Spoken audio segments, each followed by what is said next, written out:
leave a message after the tone.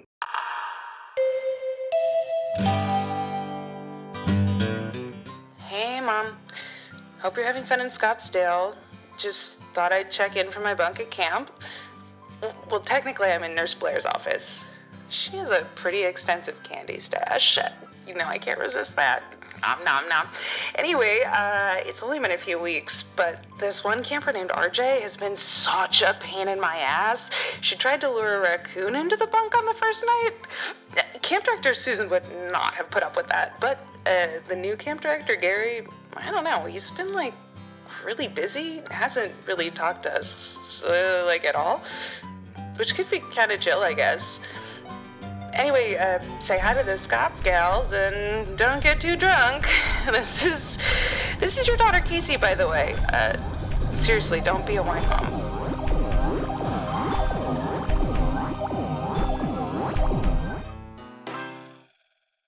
Hello, everybody, and welcome to Bunk 237, a horror movie podcast.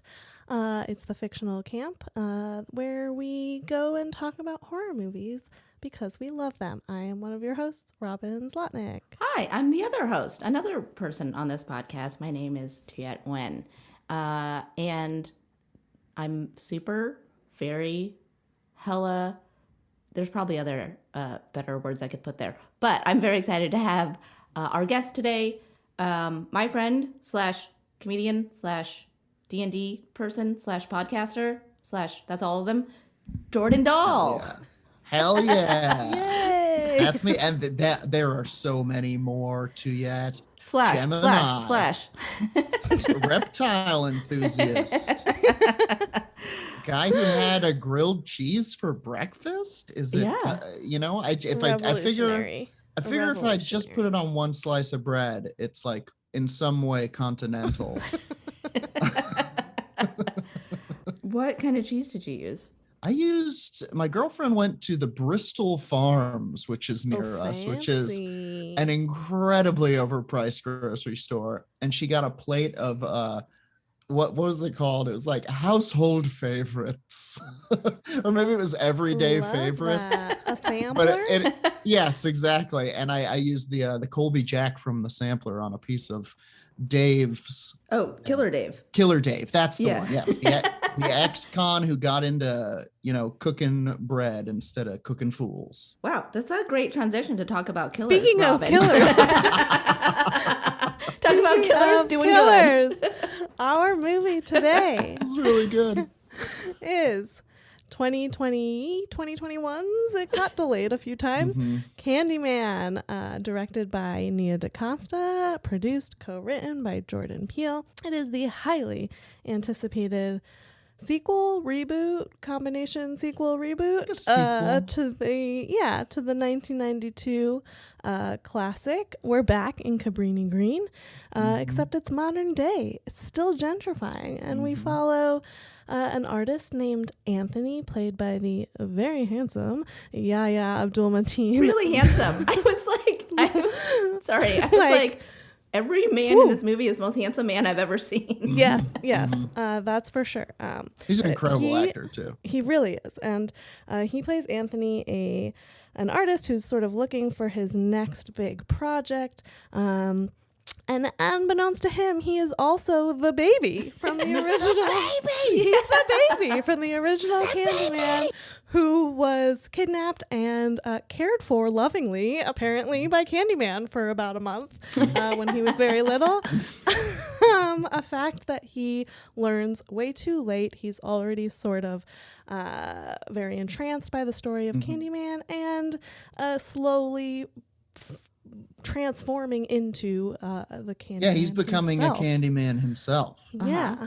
So we discussed this earlier, but Shane, have you kept count of how many times we've said Oh, God.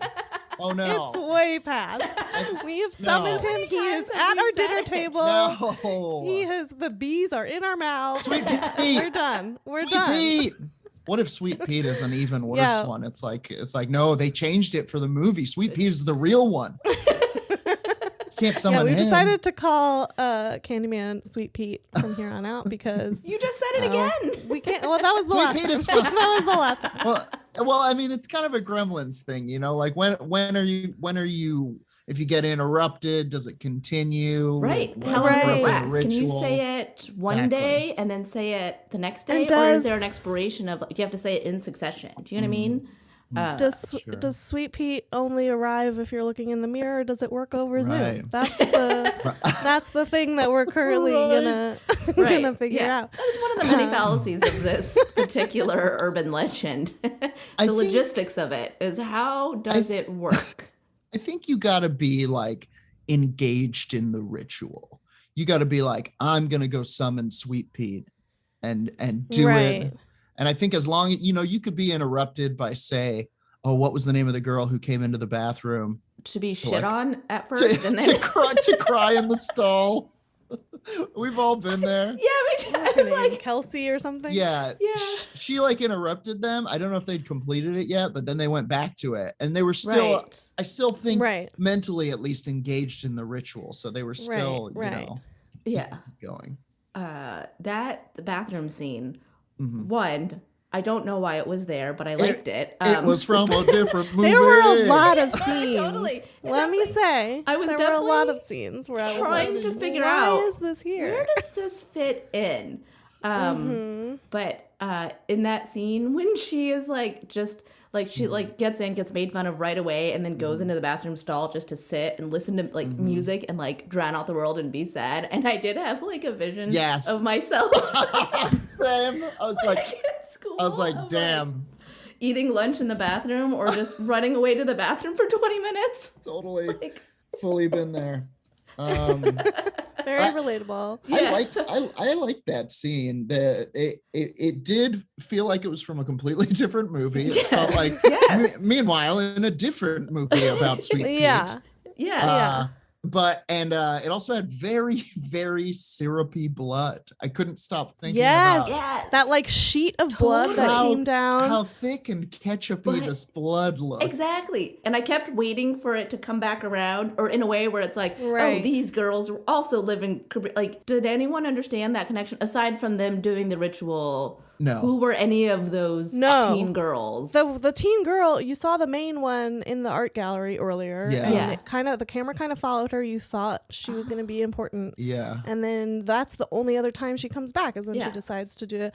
The one thing that I really appreciated about that scene was the transition to that scene is, I believe it's Brianna saying the line, who would be stupid enough to summon Sweet Pete, and then it cuts to a row of white girls in a high school bathroom. A very great little, like, and that was a good in-joke. Well, that's and a great I thought in-joke for horror movie fans. I thought because of that, like, I thought that this was, and honestly, this kind of connects to my overall feeling about the movie, was this felt like a tangent of a different movie. It felt like there was like 4 or 5 movies 100%. Competing for brain space. Yeah. And this was one where I thought it was going to be like, okay, so now these white girls are going to get killed in this bathroom, and all of a sudden the nation will become aware of Sweet Pete. And then we've got Sweet Pete popping up in high school bathrooms all across the country. And and it didn't go that way at all, but it planted but it that could seed. have. Right. It could have. Which it kept doing that. It kept being like, what about this? Yes.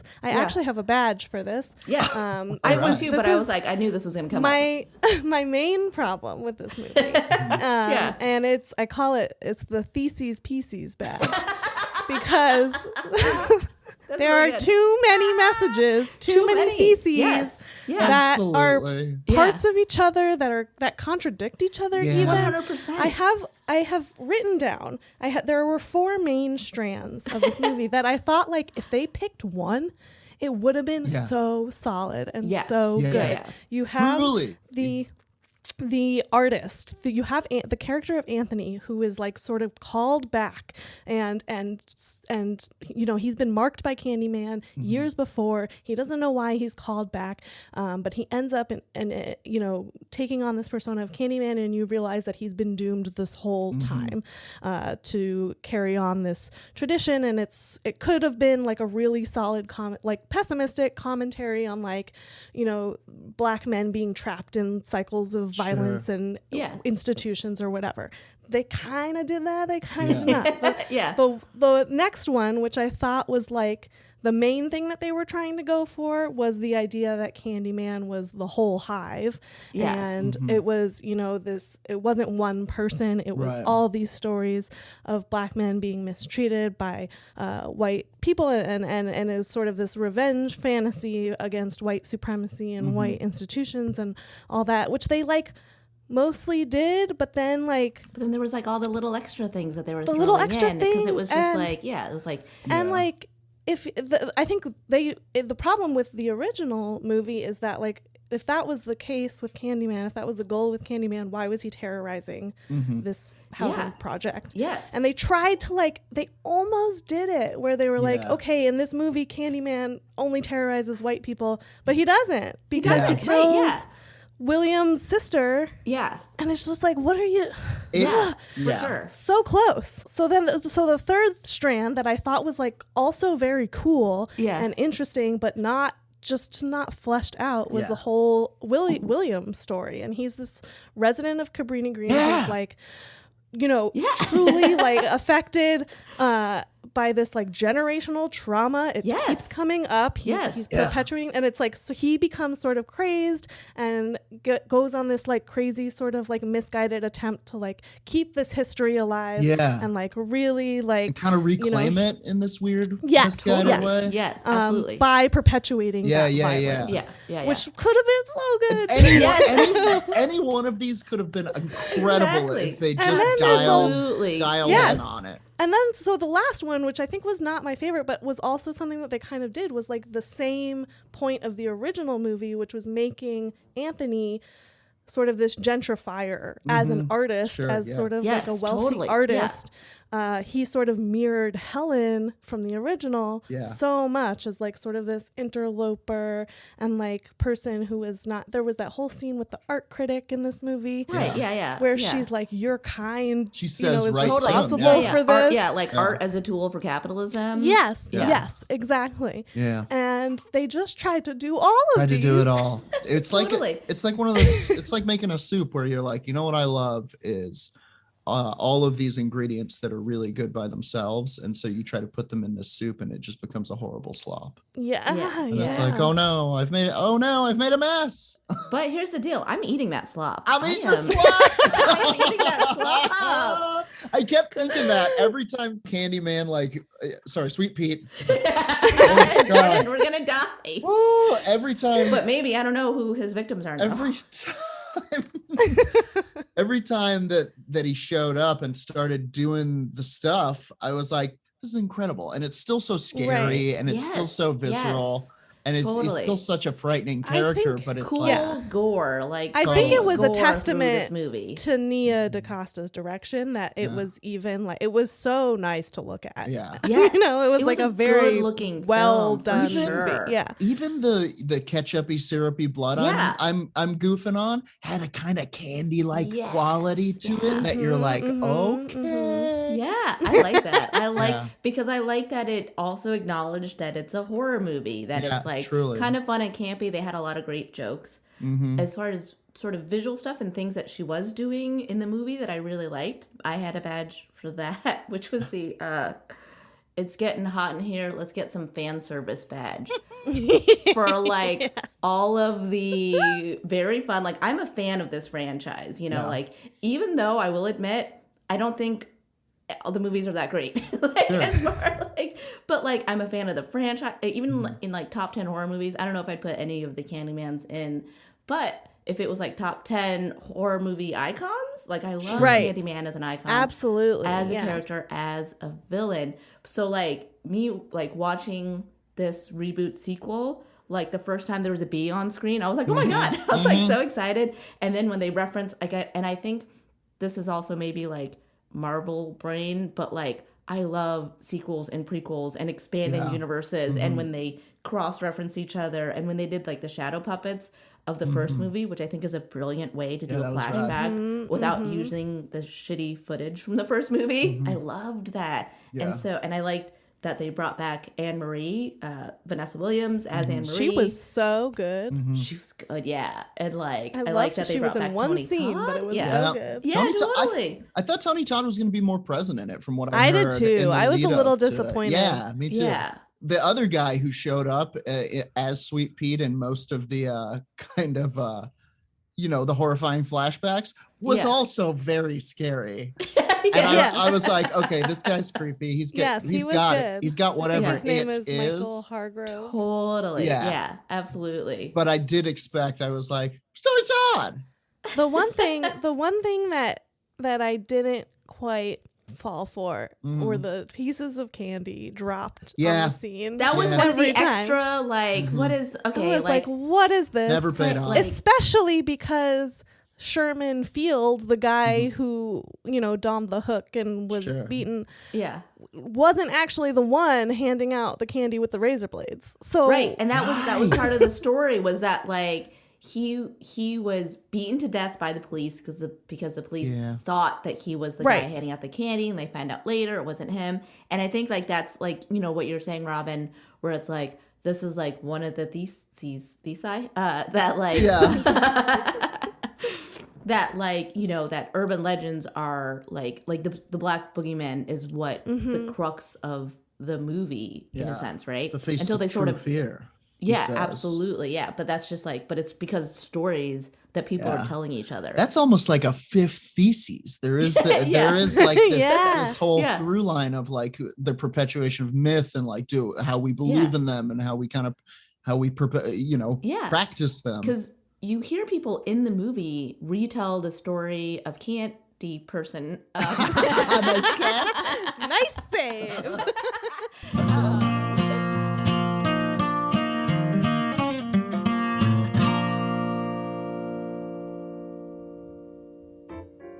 Why, hello there, everybody. It's me, Sweet Pete.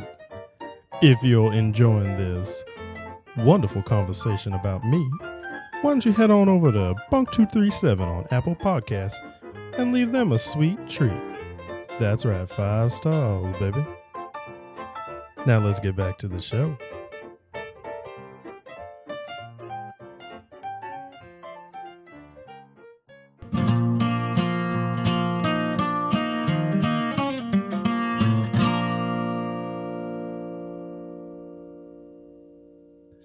I hate to connect it. This movie, I think, had a lot of the same problems that Us did, which was kind of just trying to get in front of questions that weren't being asked and trying to be like 3 or 4 movies at once. But I still did, at the end of the day, I liked it, and I would watch it again. If it came on TV, I'd be like, oh yeah, we got to watch this for at least 5 minutes.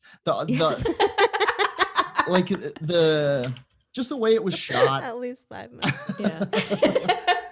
which was similar for Us. Like it was a beautiful movie, but I will say I liked this movie definitely more than Us. Yeah, I really wanted to like Us, but and Us similarly, like you're saying, beautifully shot. Like what a good looking movie and good performances. Performances, yeah. But that I had a lot of issues with that storyline.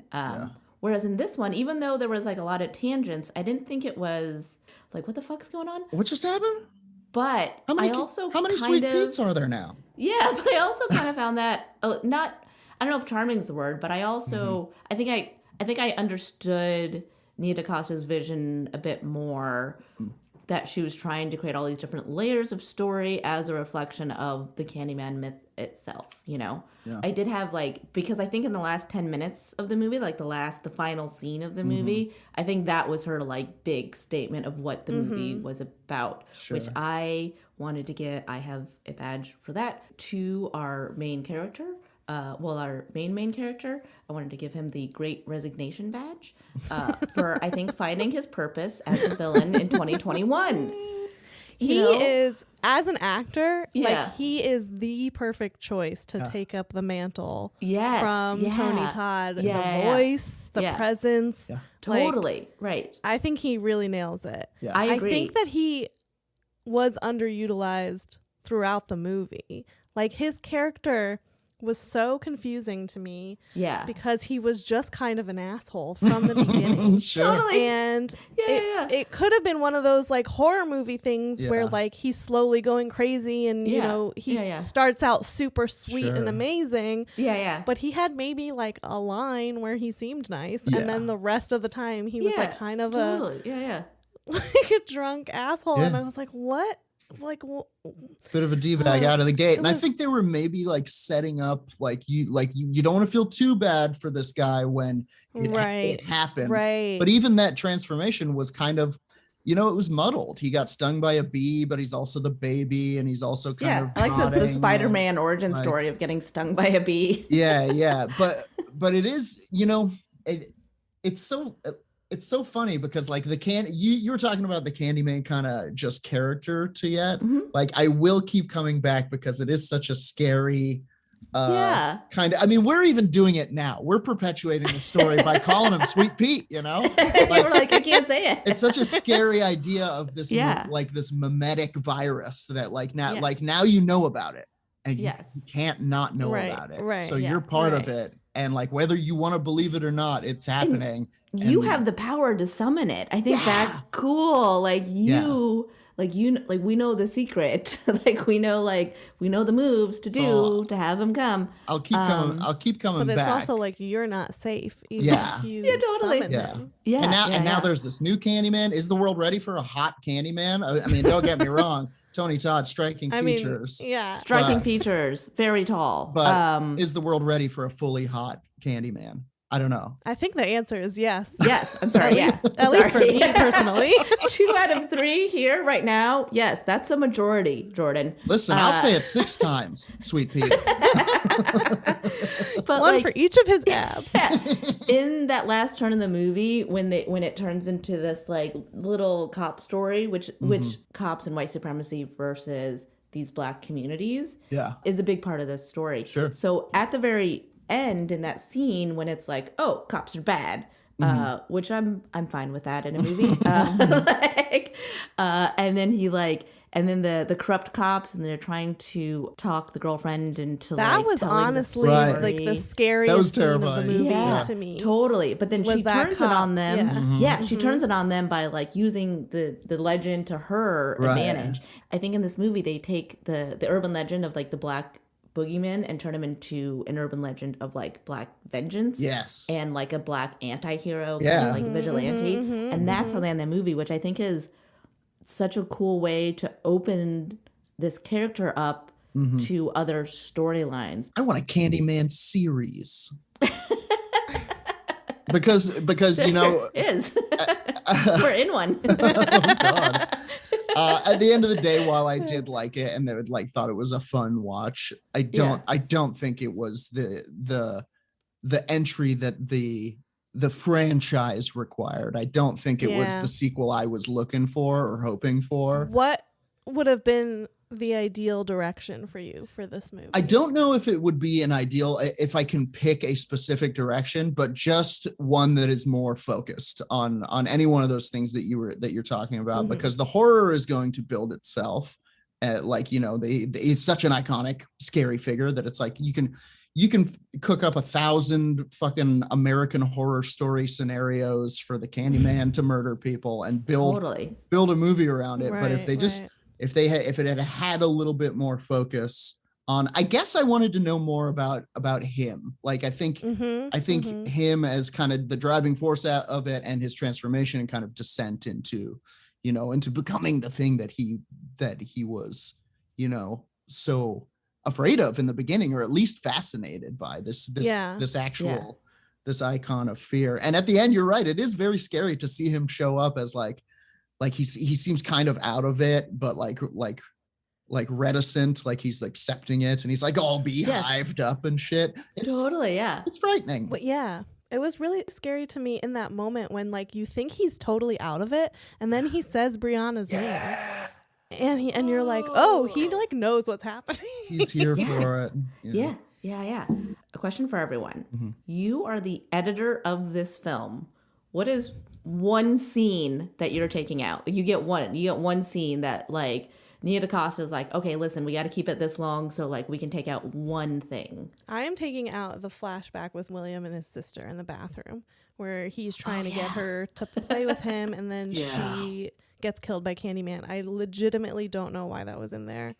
Yeah. Except to add to his trauma, which you already know is a thing. Yes. Yeah. She's not a character we care about or even see her face.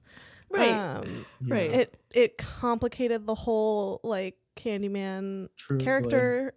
The scene that I would like to take out is also one of the flashback scenes where it's the girlfriend, the gallerist, who has the flashback to her father, who was also an artist who killed himself. Yeah. Crazy. That felt like it could have been such a good backstory. Totally. Yeah. I we already talked about it, but the bathroom scene, while it's neat and it's like somebody like clearly imagined that, and it is a frightening scenario to be in the stall and to hear that all happening and open the door. It just felt a little too precious. It was like this is great, and it informs in no way the story, one of the stories that is being told. I feel like that could have just been some kind of short film outside of the movie. It has its whole art. It's got its heroes, it's got its villains, and it just kind of threw me in a weird direction.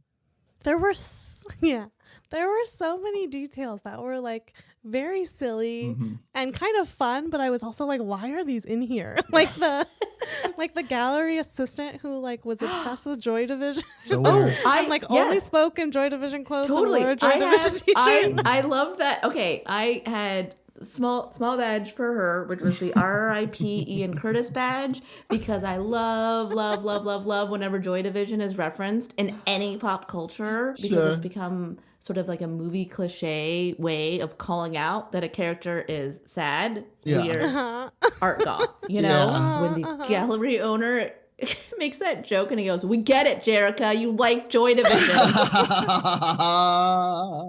That scene was really cool. The way they got killed too, I really liked. I was like, oh, he's in the mirrors. He's in the mirrors. Yeah. He can't escape reflections. Yes. For me, this movie, like I thought some of the kills were really fun. I think my favorite was the art critic who gets pushed up against the window as they're zooming out, and you just see her against the. That was a good scene. And it was subtle, and that was good. But I think for me, all of the kills were too subtle. Like, oh really?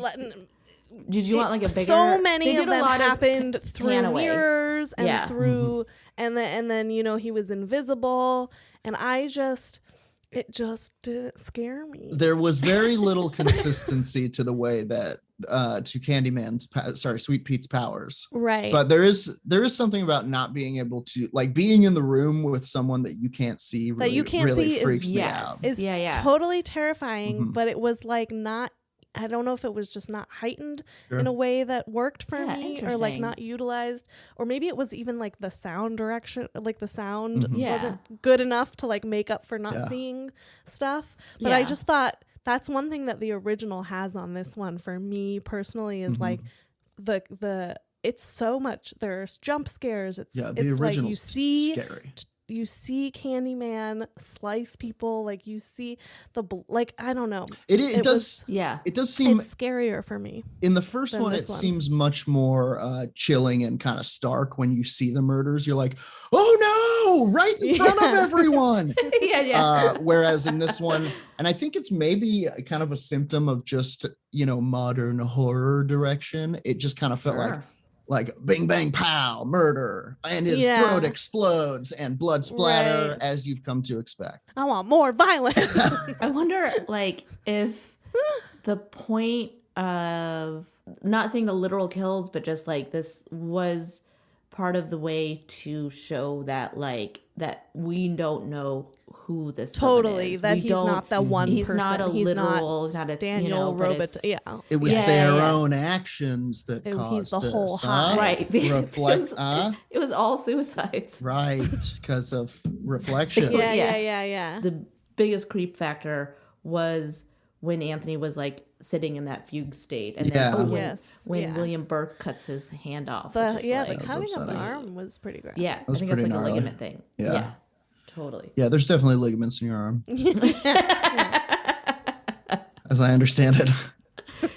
And then in the original film, I do think the hook hand, and now it's canon, so it just always has to have a hook hand, but it's like, it's a little extra for me that it was like he has a hook hand and he has bees. Even when they were telling the story, it was like, and they killed him and they covered him in honey so the bees would sting him, and then they jammed a hook into his stump and they kind of just go past it, and you're like, what? Why?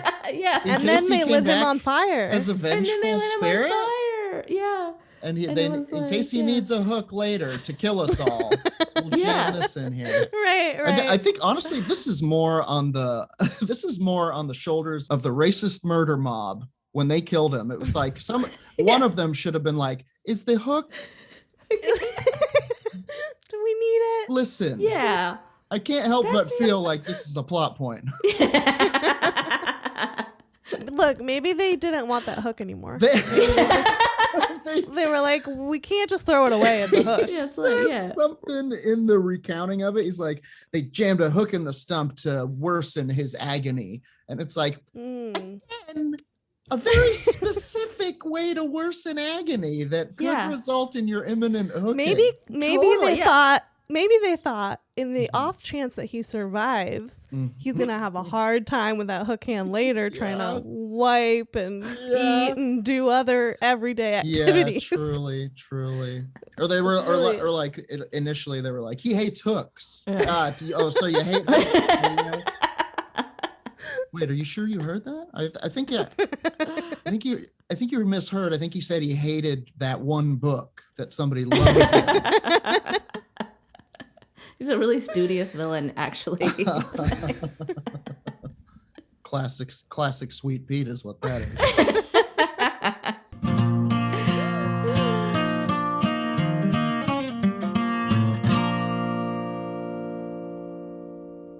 This is maybe we should vote on whether or not Anthony should get this badge. Okay. This is a classic one that I think a lot of people get. It is the bad boyfriend badge. Yeah. But is he though? Is he a bad boyfriend, or did he just get possessed by a demon? Well, here's the thing. Which is it? Is he? Unless he's possessed by the demon from the beginning of the movie, which he's a bad boyfriend. He sort of was though, because he was the baby. He was the baby. It was always there. Right. He's been cursed since he was a baby. Which I also think is a thin, weird line, but that's fine. Right. Well, here's the thing too: is Brianna is very successsul, has this nice ass apartment, right? And then her brother makes that joke about how she pays for everything or something. Yes. He's an artist, which cool, good for you. But some artists need day jobs to That's Robin. True. I like that. To help contribute to his life with his partner. Sure, to his life raising vengeance ghouls out of mirrors. Yeah. I want to say yes. My instinct that he's a bad boyfriend. My instinct says yes. Is he pulls that stunt at the art opening where he gets drunk and starts yelling at people. What are you doing, you boob? But see, that's he's already at that point in his growing obsession. Yes, and it's already. You're right. It's hard though because we don't see him. We don't see much of him before that. Yeah, that's true. We don't see enough of him before that. I think the one thing that for me saves him from earning this badge is that he tries to tell her. He tries to tell his girlfriend. He's like, at a certain point, look, I'm seeing Sweet Pete. He's coming for me. I don't know what to do. And she says, what? I can't believe this. And that was the one thing where I was like, the whole time I was like, just tell her, at least tell her. You've got to have someone. And he does it. And I was like, thank you. And then it was like, oh no, she hates him. I did when she the disbeliever. I was just like, oh, she's gonna die. You can't. The second you say you don't believe someone in a horror movie, you're dead. You're dead. Wait, here's an off the record question that I forgot. Does he ever tell her that he's the baby? No. I don't right? think so. Mm-mm. Because that would explain a lot. That would explain a lot. To her. Yeah. At that point, I don't know if we're back on the record now, but at the yeah, we can be back on the record. At the point when he discovers that he is the baby, at that point, like, he's gone. He's already gone. Yeah. Because they've already, I think, it kind of broken up. He's kind of right. Like, I don't know if they break up necessarily, but they definitely have that separation. A rift. Because they get into that big fight. Yes. And then she comes over with her brother. Yeah, to move their stuff out. And it's a kind of funny scene where he's like, I am here with my sister. We are picking up her things. Yeah. Yes. And he has one of my favorite lines in the movie when he's like, because he's being a good brother. He's being like a good brother. And he's just like, fuck that guy, dump that ass. And he says, ain't no dick good enough to offset a demonology hobby. Let me tell you, I wrote that down so fast. I wasn't entirely charmed out of the gate by the brother's performance, but he had a couple of heaters. Absolutely. Yes. Where I was like, yes, very good. Yeah. That's real good. That was, and I was like, cool. Which I also was like, that could have been a theme of the movie. Like, it could have just been, like, they could have just focused on this relationship. Goodness gracious. You know? Right? Like, do you stay with this man? Like, do you support him? Do you believe him? But I mean, you know what I mean? That's like, and there's that level of like the tortured artist, and is this just his art? Is this just a descent into like artistic madness? Boy, like that would have been interesting too. Could you imagine if the lead was shifted to her and it was about discovering that her boyfriend, who maybe isn't a bad guy but is kind of acting like a bad boyfriend, is the baby of Cabrini Green, and oh no, this new art project that he's into is actually some sort of rising entity trying to recontrol his mind. There's a lot of directions that it could have gone in, and it would have been so interesting too if he was like, his star was on the rise and then her star was on the rise because she was like, curating his shows that were like, we should have read this.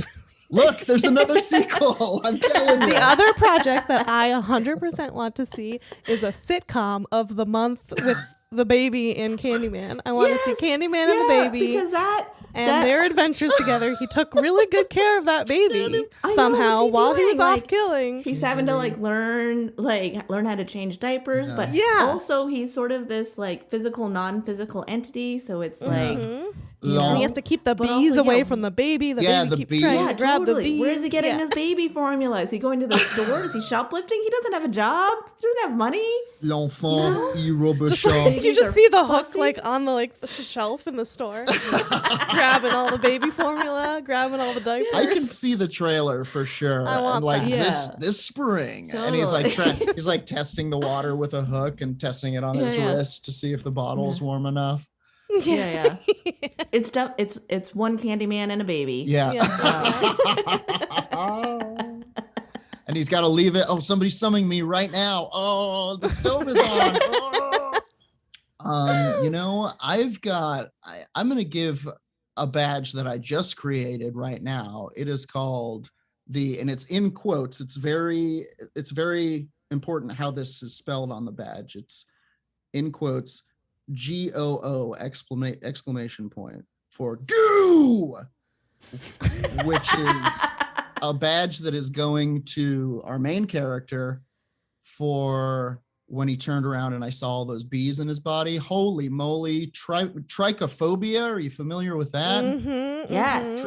Trypophobia? I like a lot of people. I'm of the percentage that it's hard to look at it. Yeah. That is one of the things that body horror really fucks me up, and like parasite stuff really fucks me up.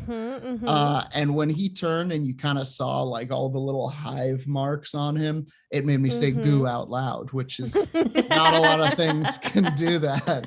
And this gets that merit badge. That was pretty good. Goo! That is pretty good.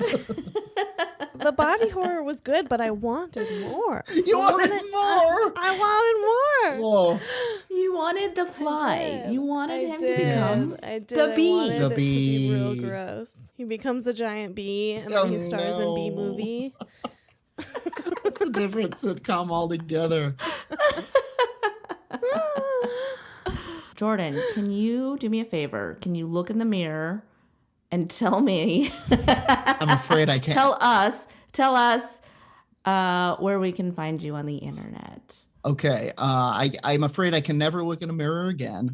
Unfortunately, there's one behind me, but I will be putting a blanket over it immediately. Smash it right now. We're sitting Shiva over here. But I can tell you that you can find me on Twitter and Instagram and Twitch at RazorLou, twitch.tv/RazorLou. I've been streaming a lot lately. I'm also part of a weekly Twitch D&D game that happens on Mondays called Better Than Heroes, which is with a bunch of my fellow comedians.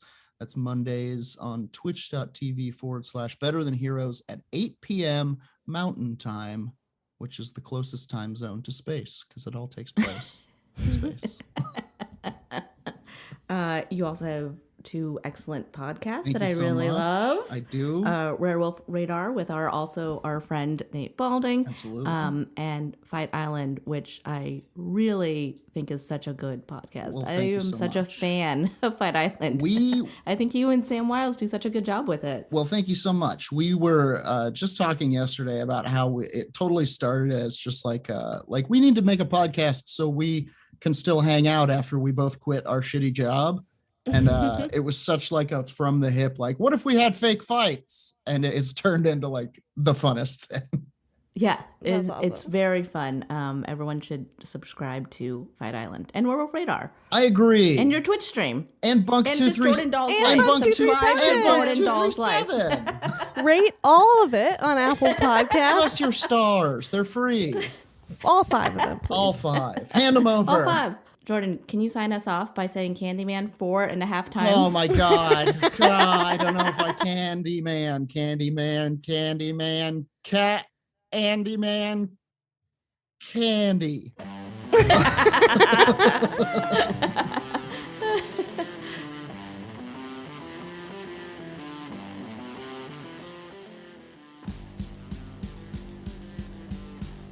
Bunk 237, a horror movie podcast, stars Tubular Tuyet and Rude Boy Robin as the final girls of Bunk 237. Introducing Adrian Lobel as Camp Counselor Casey Campbell. Theme music written and performed by Dan Zlotnick. You're listening to Peachy from the album The Fool, The Lovers, and The High Priestess by LA band Moonfuzz.